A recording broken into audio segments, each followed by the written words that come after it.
Right, I'm set up. All I have to do now is wait for the light. It's alright here, but not my subject, which is those trees on the horizon with the mountains in the background and some big billowy clouds above.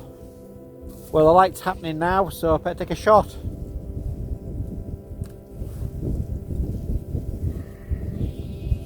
It's f11, 1/25, 100 ISO on the 400mm lens at about 200. I'm a bit premature on that one. The light hasn't moved as fast as I thought it was going to. I'm just waiting until there's a bit of light under the trees. You see, that's it. Little sliver, like a triangle that sort of runs along the bottom of where the trees are on the horizon. That seems quite a nice lighting scenario or composition.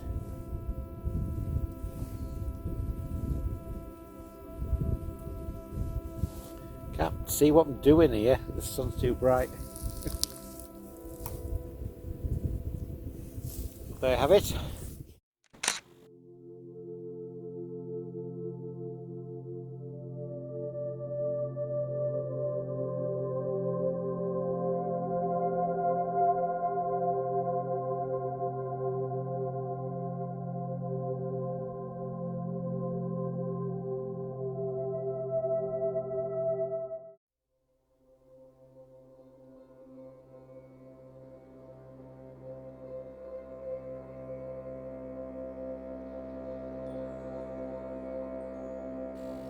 I was a little late getting back to this scene here, and that rather dark shadow there had extended too far, but the clouds are nice in the sky, so I came back the next day to reshoot it a little bit earlier.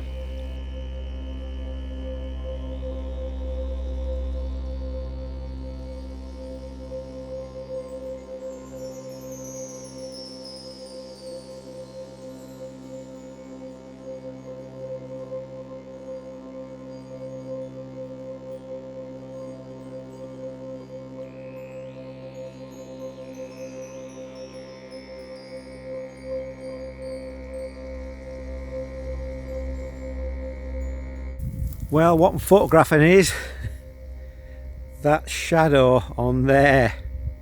I'm just intrigued by the shape of this slope and that little imperfection in it. So I'm just sort of taking the picture of that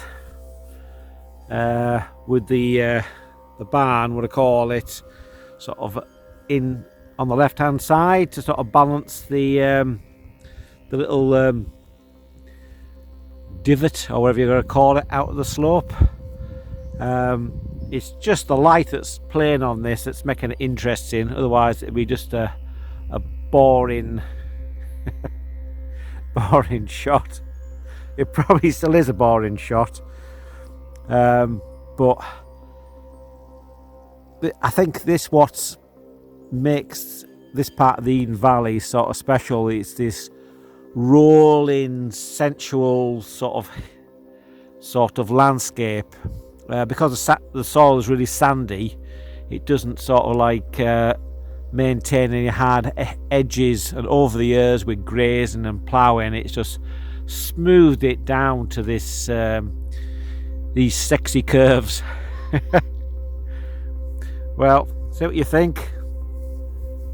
Might have to do a lot of work on this on the in the post-processing to get something interesting out of it. I like a few more clouds in the sky, but as usual, they're never there when you don't need them, and there's always too many when you don't want them. So I'll leave you with this.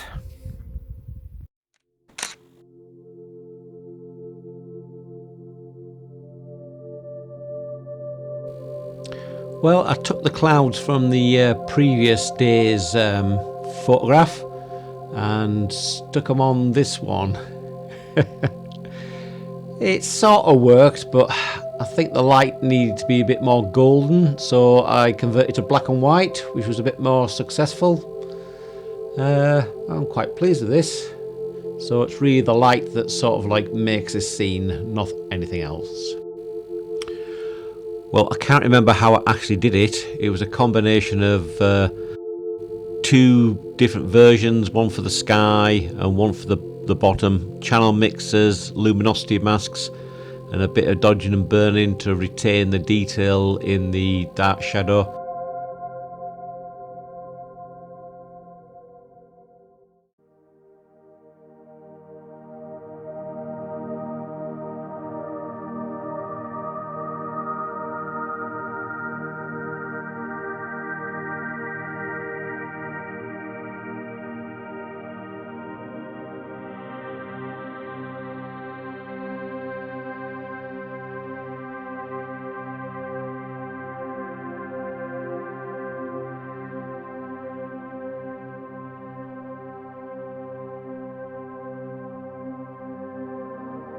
I saw this part felled plantation and thought, oh, there might be a good composition down the end, that little track. Because I was too lazy to walk down, I thought, I'll send the drone. That'll be good. Anyhow, it got to this point and I lost the signal. So I had to run after it, to run down the track until it regained the signal and brought it home. So there's a lesson there.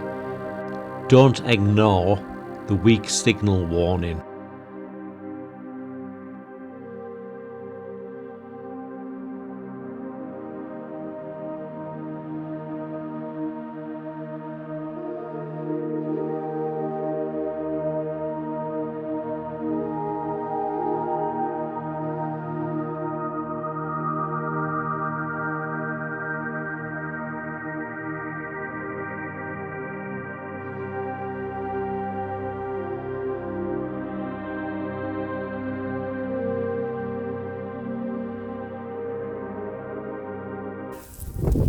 Well, I was going to shoot this from the other side, got right angles to this scene, but there's no, well, there is now actually, that's it. There's no interesting clouds to the behind it. So I've come along here because the clouds are nice and pink. You've got that nice colour contrast with the pink against the blue. So that's how it is really. I'm shooting at f11 100 ISO at a fifth of a second because of the light, and I've just placed the highlights warning, so there's a few little blinkies in the cloud, and that just holds because it's quite flat, the light, well, flat light around, lot of bounce light around. It just holds the shadows quite nicely. You see the peak of the shadows is just within in the dynamic range of the camera, so it should be a good shot.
Well, I'm going to photograph that tree on the horizon there.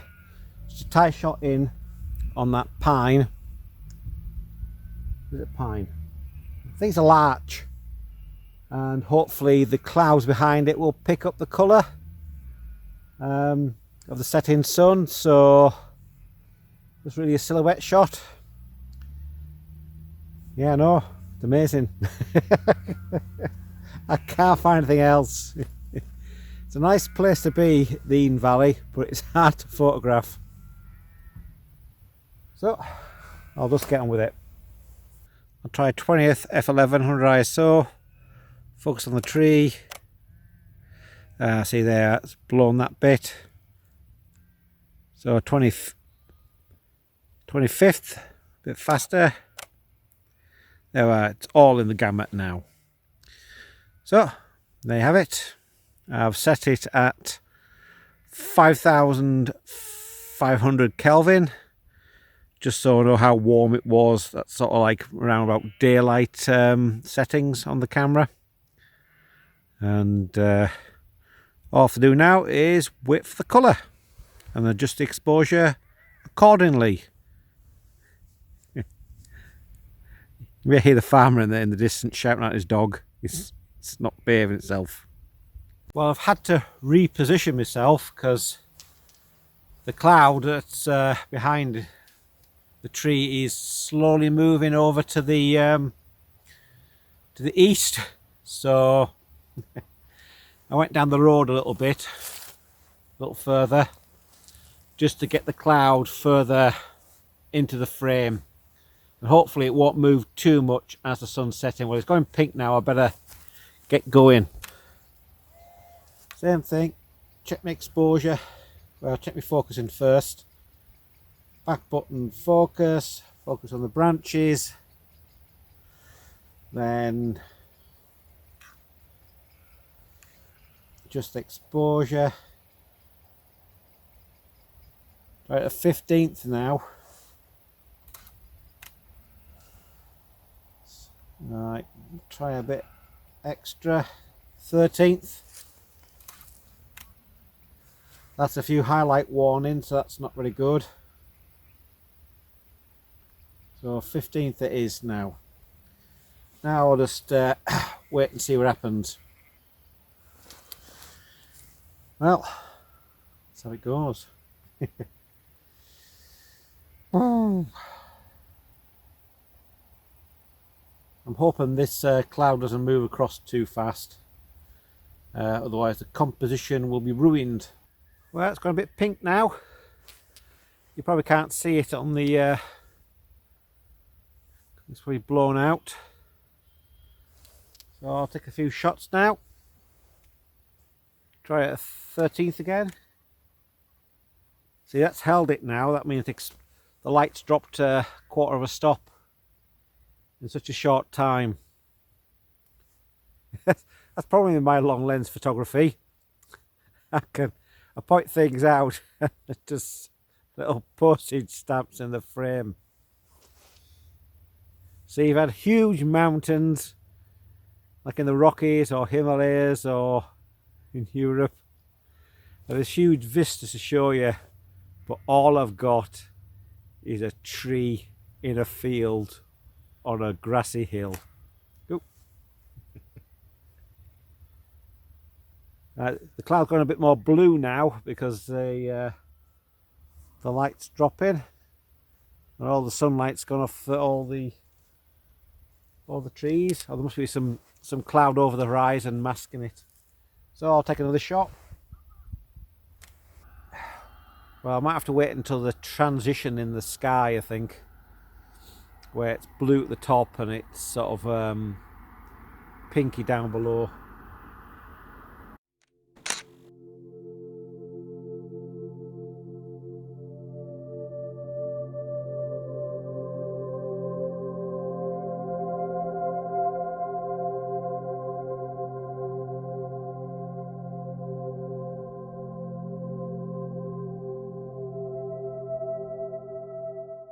I've tried something a little different now. I'll take a wider shot and I've put the tree at the bottom right hand corner, just so you got more sky, so you're more transition from that blue. And there's a farmer coming into me shot on his quad bike.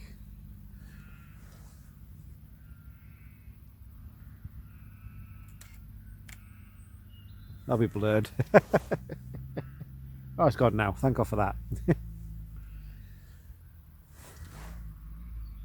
I've just realised when I've moved, there's a little bush the remnants of a hedge that's sort of poking at the frame, so I'll have to drop down a bit to mask it out with the curve of the hill. Well, it's not quite the composition I want, because that cloud now, which was the main interest in the thing, and now has become more of a hindrance, because it's just sliding out the right hand side of the frame, so it's like a finger poking into the frame. If I go back up there, I should be able to remove it. Right, back up again. Right, I've got rid of the cloud now, and looks like the colours are intensifying.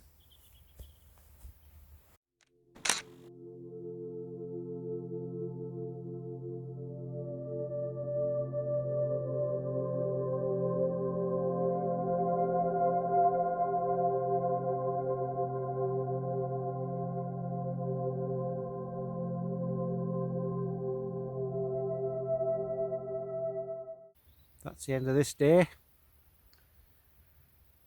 Don't think I'll get any more shots out of that. I think it's fading to grey now. There's a slight pinkiness left, but that's about it. Never really know when to leave this. Should you stay another 10 minutes? Or should you not bother? Don't forget to like and subscribe, so I can live me dream or nightmare.